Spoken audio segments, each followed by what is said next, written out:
And drink the water. It's got to be filtered, and there's no way in hell I would ever drink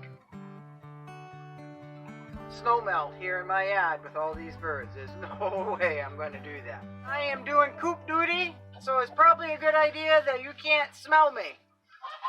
I have done the guinea coop and the duck coop, and this is my big old baggy coop cleaning shirt. Well, one of them.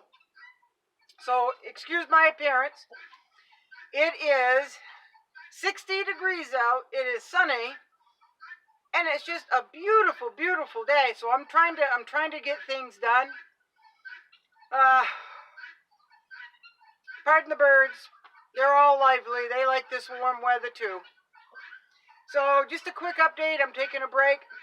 Somebody has suggested that I set up a question video or question and answer video. That's a really good idea. So if you have a question on how I do things or why I do things, maybe that's a good idea. We can put the questions all under one video so they're easy to find.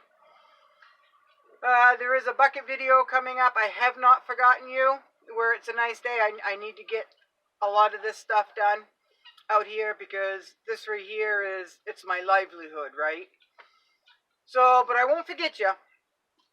Somebody asked for my opinion on the Russia-Ukraine situation and how to prepare for food-wise and such for that. Who knows what's going to happen over there? Who knows whether we're going to cause a false flag and find an excuse to do something, or we're just going to let it go and do what it's going to do, and everybody's got an agenda, right? So, but for us here, we used to be fuel independent, right? Remember that? Remember those days? Fuel independent? But we're not fuel independent anymore. So, if we keep poking that bear, we put light sanctions on Russia, right? Well, that doesn't mean anything to them. They're kind of laughing at that. But if Russia says, well, you up one, I'll up one. You up one, I'll up one. So where will that lead us? I don't know. But right now, gas is going up, folks. Everything is going up. And it's windy here, so I apologize. I hope I can speak loud enough. So, I was told two things. I was told that gas will last 6 months. You put marine stable in it, and it'll last 6 months if you keep it, in the shade and not exposed and whatnot. So I just keep mine right here in the woodshed. And somebody that works on big rigs told me that gas that we're getting from Russia, and I don't know, folks, I don't know, will only last 3 months. I don't know. I don't know. I don't know if I don't know. I don't know. So you might want to research that part of it. But gas, I'm not going out every day like some of you folks are. When you go out, top your vehicle off. Just top it off. If you're going by the gas station, top it off. So I don't know about that. I know gas prices are going up right with everything else.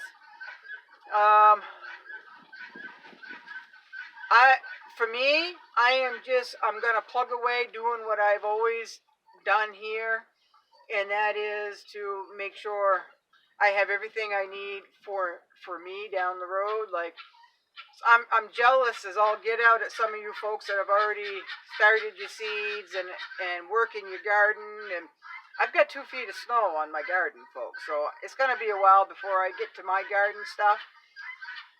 So, I've got to make sure my birds remain healthy. I've still got to cull. I've got to cull like 2 rooster and 2 male Muscovies. And it's a beautiful day to do that, but coop clean out had to come first. It had to come first. I try to stay up on top of that. A clean coop is a healthy bird. So And that's my livelihood. So I've got to make sure my birds are healthy. Stay healthy. So continue to stock up. You know, if there was no time to stock up in the past, it's a time now to get your butt in gear. Go through whatever you think you may need and find those areas that, you know, maybe a little low and stock up on that.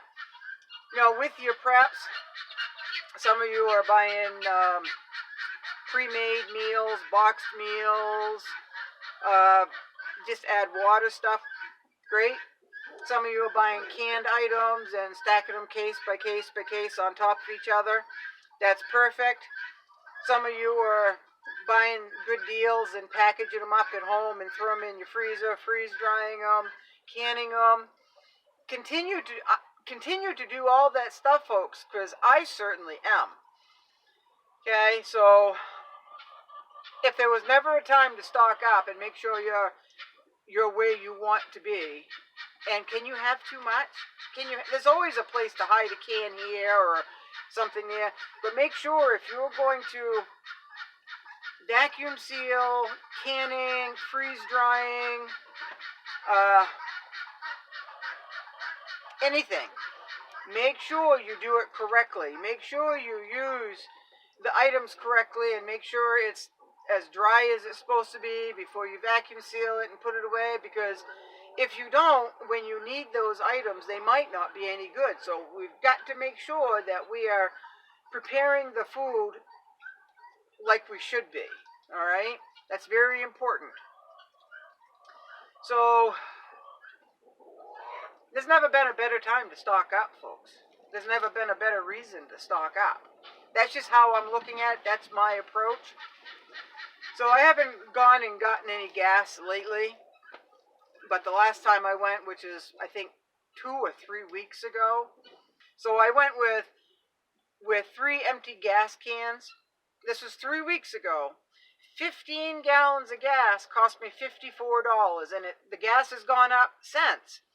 So that's getting serious. For those of you who travel to work, I don't know how you're doing it. Those of you who have bigger vehicles, I don't know how you're doing it, you know. So, you know, wages aren't going up, right? They're just not going up. Everything else is going up. So the point is to break us. It's break our spirit, to take our freedom away, and to always keep us up on edge. Are we going to war? Are we not going to war? Who knows? Who knows? And it might not. War might not be our only issue. Who knows what could happen? Okay, so if somebody mentioned something last night that I was having a conversation and they said, how likely do you think an EMP is? How likely do you think Russia will just say, you know what, I'm tired of the BS and I'm just gonna put America on their knees, okay? Or what if they do a cyber attack on our grid or our banking system? But I think we need to, you know, reevaluate our preps, where we're short, where we might be short. And I want to tell you something. I had several containers of instant coffee, and I've got percolated coffee too. Even though I don't have a percolator, there's, you know, the camp percolator style of coffee.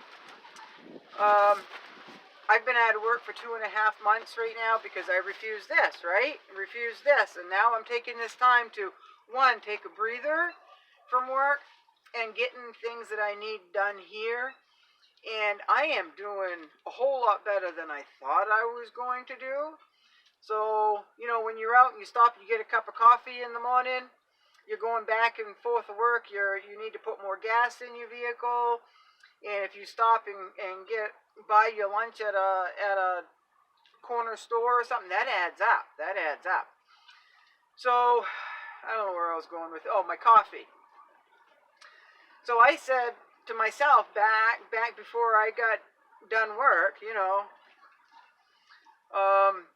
that I had enough coffee to go a long ways. Well, I do. I haven't gotten into any of my percolator coffee, you know, the big cans. I haven't gotten into any of them, but this morning I opened up my last jar of instant coffee. Now, granted, I've been drinking more coffee than I usually do. So, but if something were to happen and you're home more than you usually are, you might drink more coffee than you do right now. So you might want to think about that. So continue to stock up, continue to look for those weak areas. Don't forget water. Water is very important. Somebody asked me if I would do a demonstration on melting snow and how to do that and what the ratio of snow versus the water you're going to get out of that. If I do that, it would have to be when I'm not doing anything else. But in order to do that, there's a whole lot more snow than you're going to get water, okay? So it's going to melt down. You know, we have a saying here in Maine, an inch of water equals a foot of snow, all right? But you just can't melt down snow and drink the water. It's got to be filtered, and there's no way in hell I would ever drink snow melt here in my yard with all these birds. There's no way I'm going to do that. So melt it down, melt the snow down. It's got to be filtered, folks. It's got to be filtered. And then I would seriously, strongly boil it for 10 to 12 minutes, let it cool, and then go from there. There are tablets you can put in water filtration, that whole thing. If it ever got that bad, and let's say, because we don't know about this whole global climate issue, right? My opinion, that's just a natural cycle that comes around, and it's here, and they're using that to get what they want, you know. But if my well went dry and there was no rain and we had a drought, I've got water in the bog, which is beaver in there. Honest to God, I would have to be really, really desperate in order to drink that water. You filter it, you boil it, and it's gonna taste like hog water, folks. So, you know, I'll deal with that when it comes down. I know how to filter water. I know how to sanitize water. I know how to do all of that. And if something were to happen, I know I already have the skills to do that. I've already got everything here to do that. Okay, I'm going to leave you. Thank you so much for watching. Try to be prepared so any day would be the last day that you were able to go to the store, folks. Okay, so go through what you think you may need and go from there. Okay, thank you so much for watching. I appreciate it. See you next time.